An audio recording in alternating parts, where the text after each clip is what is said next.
أهلا بيكم في حلقة جديدة من فلان الفلاني في البرنامج الفلاني. هنتكلم عن الموضوع الفلاني اللي قدامكم. أولا إيه الأبليكيشن اللي أنا بستخدمه ده وايت بورد من مايكروسوفت. بستخدمه عشان أشرح عليه لو حد حابب يجربه، حد مدرس أو دكتور أو أيا كان. بس أظن إن ده باشتراك يعني. المهم، النهاردة أنا جاي أكلمكم عن موضوع مش تكنولوجي خالص، تغيير. زي ما قلت لكم أنا عامل القناة دي عشان أتكلم في اللي أنا عايزه، فأنا في حاجات كتير أنا عايز أتكلم فيها. طيب أنا شاب لسه متخرج بالمناسبة، فكلامي عن الاستثمار مش هيبقى عن كلام واحد ملياردير لو أنتم مستثمرين كده. كلام عن شخص شغوف بالاستثمار، شخص شايف إن ده الصح. شخص شايف شباب كتير لسه هيتخرج فحابب إن دي تبقى رسالة للزمن. وممكن بعد 10 20 سنة وتزينا وتيجي طول العمر نجرب ننزل فيديو تاني نقول لكم فلوسي كانت كام وبقت كام وبقت كام. تعالوا نتكلم عن مصر. مصر فيها حد ال... الأدنى للأجور 8000، فأنا هتكلم على 8000 كمثال. فأنا راجل بقبض 8000، أنا نفسي ال 8000 دول يبقوا في يوم من الأيام أبقى مليونير، أبقى باخد ألفات، أبقى باخد اللي بيعيشني كويس. كل واحد وطموحه وكل واحد وقدرته وكل واحد ورزق ربنا اللي كتبه. بس هدفي في إن أنا أبقى عايش كويس. عايش كويس دي ألفات، ملايين، مئات آلاف، مليارات، كل واحد وربنا كتب له. بس المهم ان انا ما احتاجش لحد، مش محتاجش ان انا اشتغل، لان المليارديرات بيشتغلوا. وانا ضد النغمه المنتشره اللي هو ليه تشتغل موظف وان انا مش عايز ابقى موظف والكلام الجميل ده كله. لان انا مش شايفه كلام جميل، انا شايفه كلام مؤذي، كلام بيدمر شباب كتير. فلو انت شاب وبتسمعني ما تسمعش الكلام ده. فكر في انك تشتغل وتجيب فلوس. بعد كده فكر في بقى في جو الفلوس بتجيب فلوس، واصل الفلوس بتشتغل لي، واصل انا فاتح، واصل انا رحت، واصل انا جيت. لان انا ضعت كتير في الموضوع ده وصرفت كتير قوي في الموضوع ده واتاخرت كتير قوي في الموضوع ده. فما تستحملش، هيضحك عليك وهيتنصب عليك وهو ريسك. حابب تاخده براحتك طبعا، بس انا ما انصحش بيه غير لما تجرب الدنيا وتشتغل بجد وتشوف بيزنس ناجح انت جواه، وتجرب وتفشل وتحاول وتعافر وتقبض دي أول نقطة.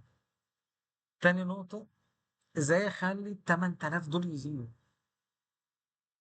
فانا باخد كورس، بذاكر كورس، فبطور مهاراتي فبشتغل شغلانة احسن، يا بترقى في الشغلانة اللي انا فيها فبقبض اكتر، يا بحوش وبشيل فلوس بقى ال 100 جنيه، 500 جنيه، 1000 جنيه كل شهر لمدة 30 40 سنة، فيعملوا لي لوكشة كده بيسموها الفلوس اللي تحت البلاطة. بشيلها في ذهب، بشيلها في مش عارف ايه بقى. نعمل بقى ونب على وش الدنيا.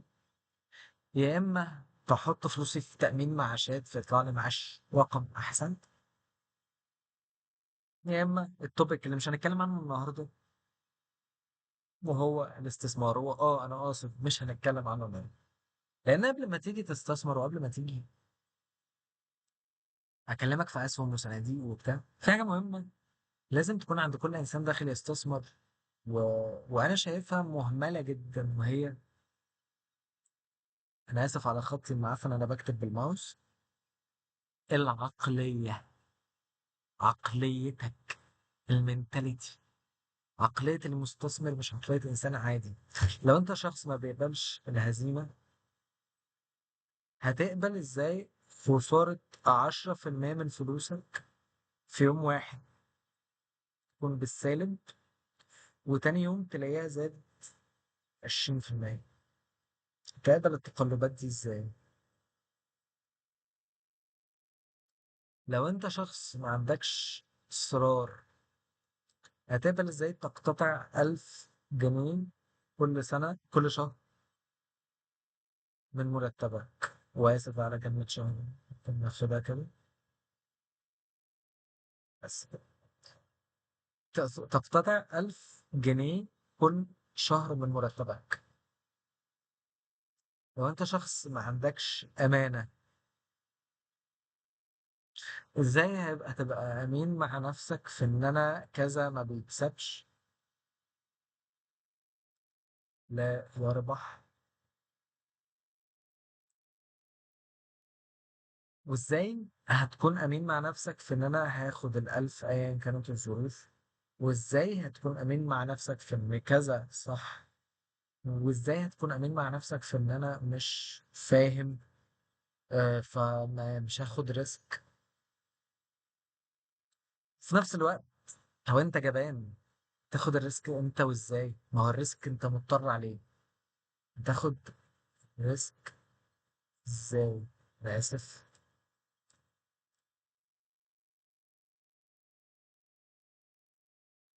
تاخد الريسك ازاي؟ ولو انت مش مجتهد او كسول؟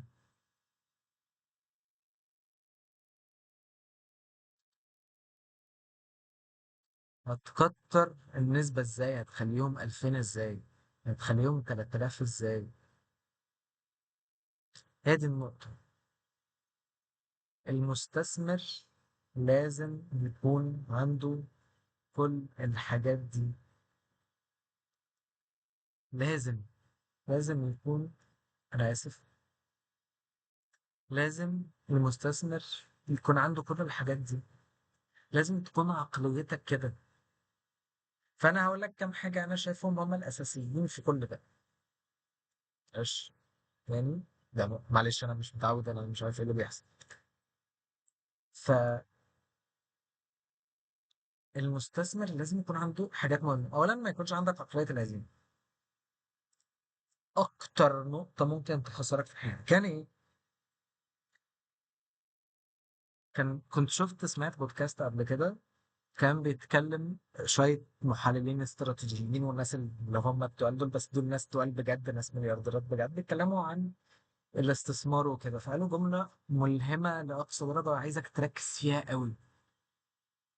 أكتر حسابات نشطة وبتعمل فلوس في أمريكا، نشطة يعني قصدي بتعمل فلوس كتير في أمريكا، وأكتر حسابات ناجحة هي حسابات الناس الميتة.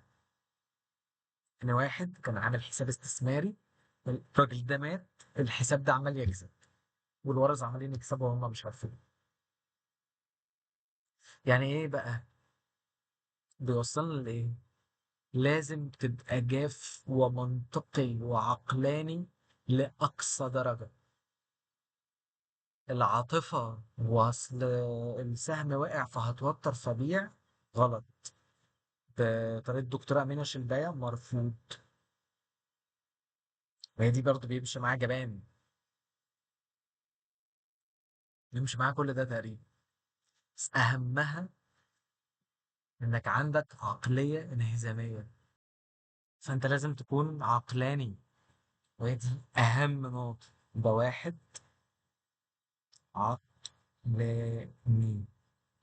يعني ايه؟ يعني منطقي. يعني ايه؟ يعني مش عاطفي. يعني ايه؟ يعني بقى لوح تلج. انا عايزك انسان لوح تلج. يعني ايه؟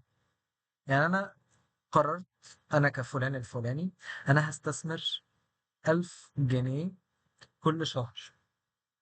هاخد 1000 جنيه من 8000 اللي انا بقبضه صافي، وانا بقبض 8000 جنيه صافي، هاخد منها 1000 جنيه كل شهر احطها استثمار. ايا كان بقى ايه نوع الاستثمار، انا مش بكلمك في صناديق وحط فلوسك فيها، مش عايزك، مش مهم معاك كل ده. انت كل ده في مليون فيديو، في مليون واحد غيري ممكن يكلمك عنه. بس انت لازم تبقى فاهم وانت داخل تستثمر ان انت ال 1000 جنيه دول ممكن تصحى كمان شهر تلاقيهم 900. في ناس بتبقى نوعين، بيسيب ال 900 ومخليها 1900 زي انه حط ال 1000 جنيه اللي بعدها في الشهر اللي بعده. في واحد يقوم متوتر، يا نهار اسود ده الموضوع بيفشل، يقوم قايل ايه؟ انا هشيل ال 900. في واحد تاني يقوم قايل لا لا لا لا، انا هشيل ال 900 من الاستثمار الفلاني واحطه في الاستثمار الفلاني، واحكم على استثمار في شهر. طب ده كلام؟ ده اكبر دليل انك عاطفي تتاثر. طبعا الكلام في الصناديق ممكن يبقى 1% 2%. الكلام في الاسهم بقى، شركات بجد اللي انتوا توصلوا لها ان شاء الله في يوم من الايام، او لو معاكم مبلغ كبير هتقدروا تعملوها في يوم من الايام. الراجل اللي بيستثمر بالعشرة والاتناشر والعشرين والتلاتين والخمسين والمية والميتين والتلتمية والمليون، الراجل ده ما ينفعش يلاقي إن الشركة بتاعته نزلت 10%، يقوم قلع الكرافتة ويتوتر ويقوم ضرب نفسه بالنار. لا يا معلم. فأنت تاني حاجة لازم تكون شجاع. حاجة نزلت 15%، فده الحاجة الوحيدة اللي ينفع تشتريها وهي رخيصة. يعني إيه؟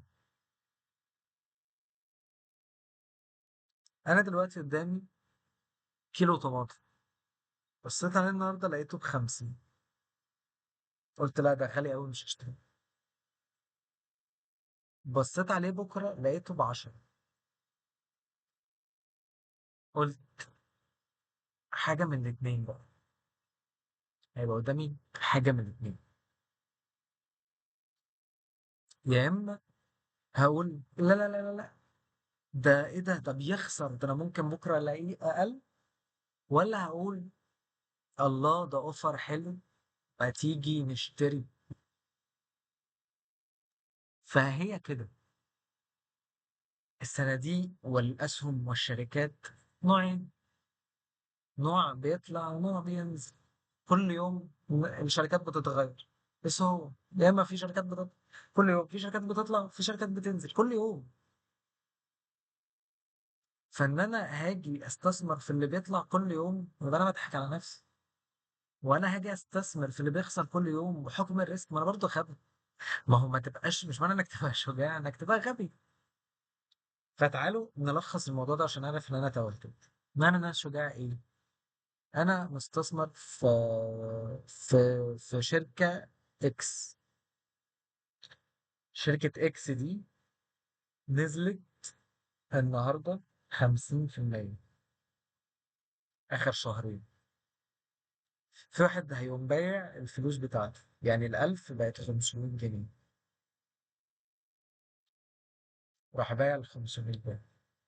واحد تاني خلى، اشترى ال500 على ال500 1000، خلاها 1500 جنيه. يا نهار اسود على الجنان، ده سهم بيخسر. بعد سنة واتنين وتلاتة وأربعة وخمسة، السهم ده زاد 200%، بعد ما كان نازل 50%. يعني الألف دي بس، أو ال1500 دول زادوا 250%.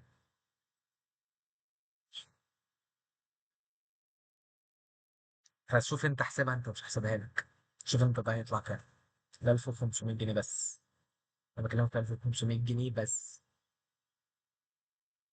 طب الكلام ده خيال علمي؟ لا ده حصل، وياما حصل، وياما ياما حصل. فأنت جاي تستثمر، أنت جاي على واقع.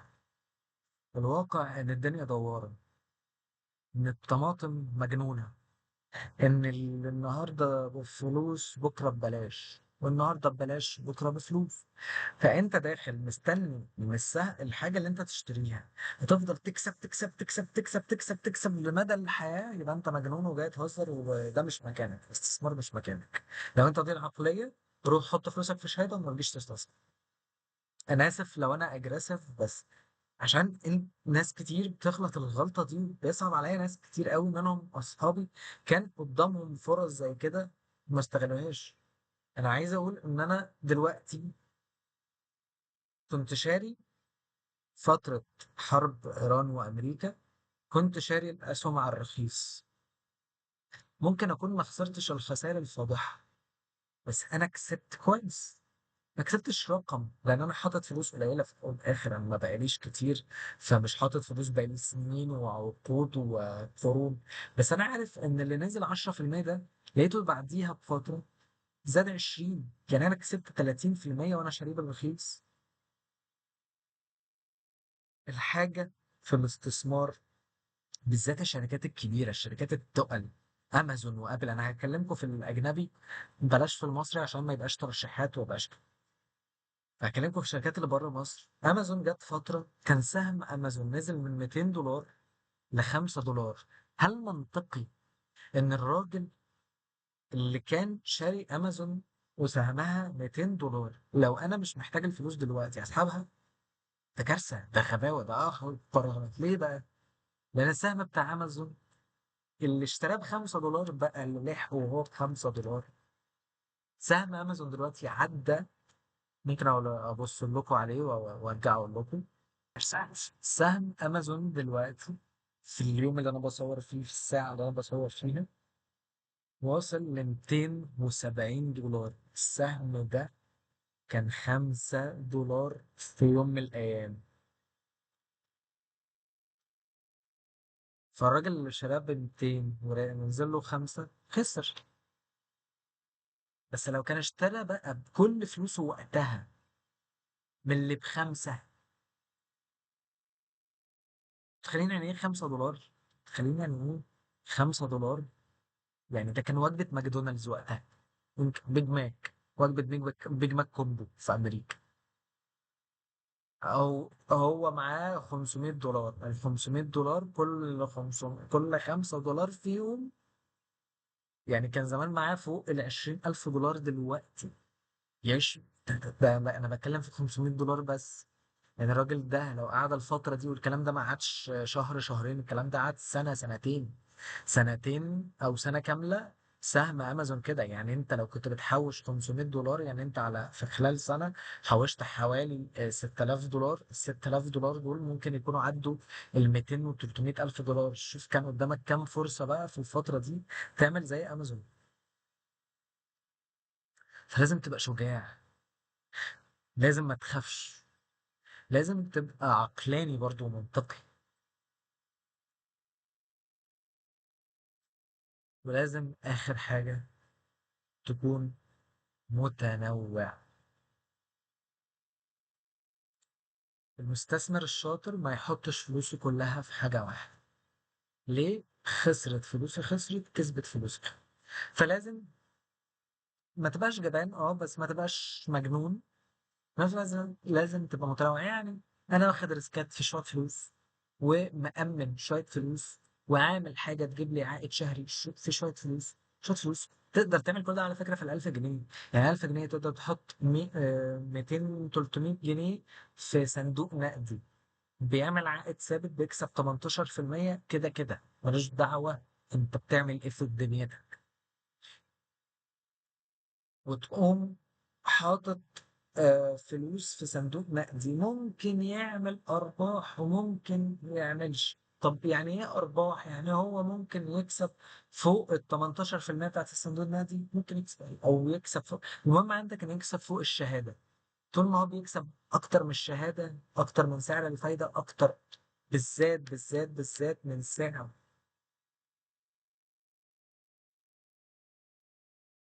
أكتر من سعر التضخم، أنت يا معلم فلوسك كسبان. فأنت في تضخم، معلش تاني، انت في تضخم، هتفضل او تبقى انت تفخم، بس انا قصدي تضخم. فانت لو حاطط 1000 جنيه كل شهر، يعني 12000 جنيه في السنة، تضخم جه راح قال لك باشا الكلام ده بلح، انت فلوسك دلوقتي 10000، انا خدت 20%، قيمة فلوسك كده. فشطارتك انك تخلي ال 12000 دول 20. لما يجي التضخم ال7% ولا ال8% ولا ال20%، انت فلوسك تبقى كام؟ 1800، 1800، 18000 سوري، ولا الهوا، ولا الهوا. انت كده كده كسبان، احسن ما كانوا يفضلوا 12. هي دي الفكرة. لازم تبقى متنوع عشان تحمي نفسك من التضخم. في نفس الوقت لازم تاخد شوية ريسكات عشان تقدر تعوض أرباح وخسارات وحاجات زي كده. بس ده كانت حلقة النهاردة، أتمنى تكون عجبتكم. مستني رأيكم جدا جدا جدا جدا جدا جدا. نكمل ولا لأ؟ لو عندكم أي نقد بناء مستني. لو ما عندكوش نقد بناء وحابين في نقد مش بناء، ما عنديش مشكلة. وقولوا لي رأيكم، ما تنسوش تعملوا لايك وشير وسبسكرايب وكومنتس وكل حاجة في الدنيا. كان معاكم فلان الفلاني، مستنيكم في الحلقة الجاية.